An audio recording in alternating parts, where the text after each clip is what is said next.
I spent a lot of time at my best friend's house when we were growing up. His mom was always incredibly kind, but she was also very quiet, almost withdrawn. There was a peacefulness to their home, but it was also tinged with a strange kind of emptiness I could never quite put my finger on. My best friend, Mark, was rarely around. He had a busy job that often took him out of town, which meant his mother spent most of her days completely alone. Over time, I started to notice a deep sadness in her eyes. It was a fleeting look, one she'd quickly mask with a polite smile, but it was there. She seemed to carry a weight that no one else saw. One evening, a storm rolled in. The rain was coming down in sheets, and the wind howled outside. I knew Mark was away on a work trip, which meant his mom was all by herself in that big, quiet house. A feeling of concern washed over me, and I decided to drive over just to check on her. When she opened the door, she looked utterly exhausted. She managed a weak smile, but her face was pale and her shoulders were slumped. The house felt even quieter than usual, almost unnerving. The television was on in the living room, its light flickering across the empty space, but the volume was down and no one was watching it. It was just background noise, a poor substitute for company. She offered to make me some tea, and as she moved toward the kitchen, I noticed her hands were trembling slightly. "Are you feeling okay?" I asked gently. She just nodded and said she was tired, but her voice was heavy with an emotion that went far beyond simple fatigue. As night settled in, the storm intensified. Thunder cracked overhead, rattling the windows. I saw her flinch with each clap. She finally admitted that the night felt unsettling to her. It was then I realized she wasn't just uncomfortable. She was genuinely scared to be alone.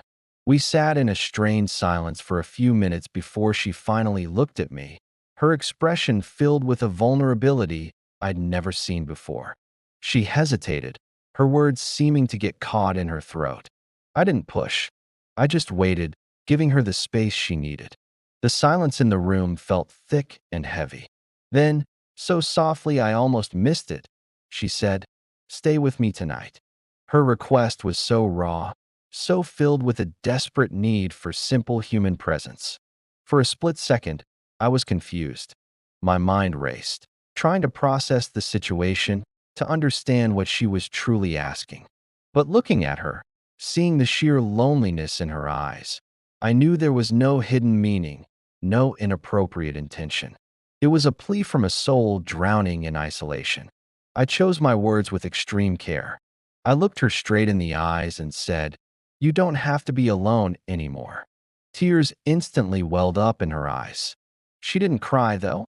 She just took a long, deep, shuddering breath, as if a dam inside her had finally broken.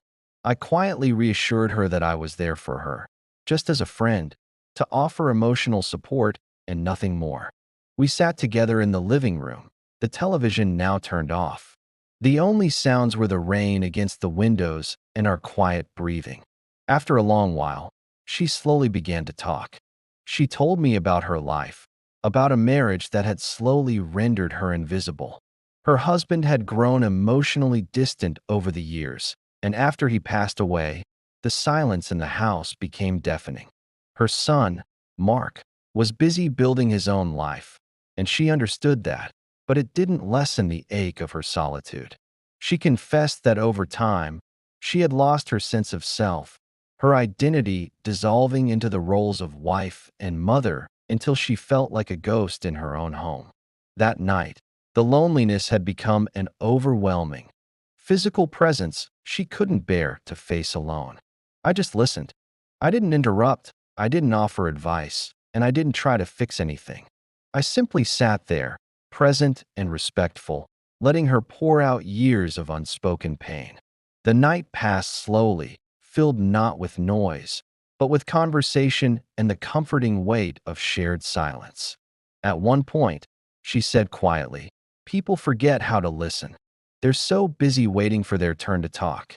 I just looked at her and said, "I'm listening." A small, genuine smile touched her lips, and she thanked me. I could see the fear in her eyes slowly receding, replaced by a quiet calm. As the first light of dawn began to filter through the windows, the rain finally stopped. The house felt different, calmer, lighter. She looked relieved, as if she had weathered a storm both outside and within. She told me that night was necessary, a release she didn't even know she needed.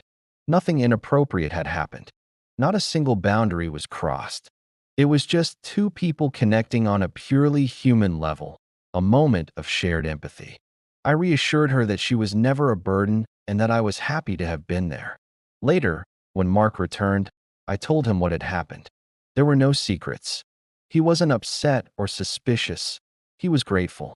He understood the depth of his mother's loneliness and was thankful that someone had been there for her when he couldn't be. After that night, the atmosphere in their home began to change.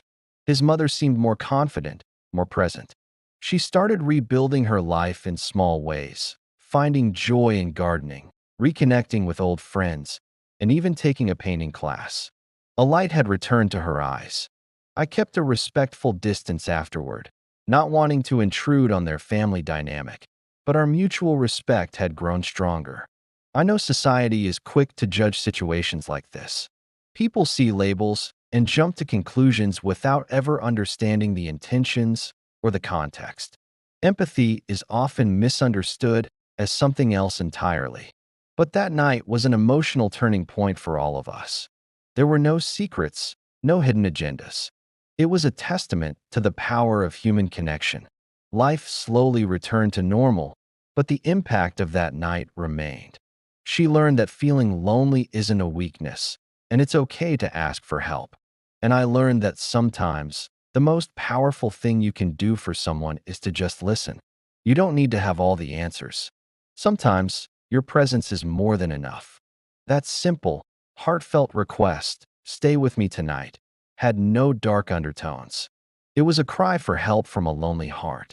And my response, "You don't have to be alone anymore," wasn't a promise I could keep forever, but it was the truth for that one crucial night. It was an act of compassion that reminded us all that humanity doesn't always need noise or grand gestures.